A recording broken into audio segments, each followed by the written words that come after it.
Ну, поправки к Конституции я одобряю. Особенно мне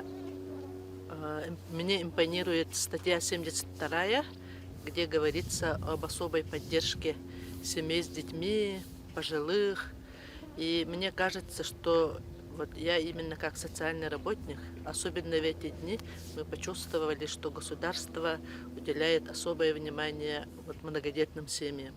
В эти дни идут выплаты детям от 3 до 7 лет, и выплаты очень хорошие, и существенная помощь оказана нашим семьям. Также в этой статье мне понравилась поправка, которая говорит о том, что мы должны поддержать традиционную семью. И особое, конечно, внимание нас, привлекает внимание то, что выросшие дети должны обеспечить уход за своими пожилыми родителями.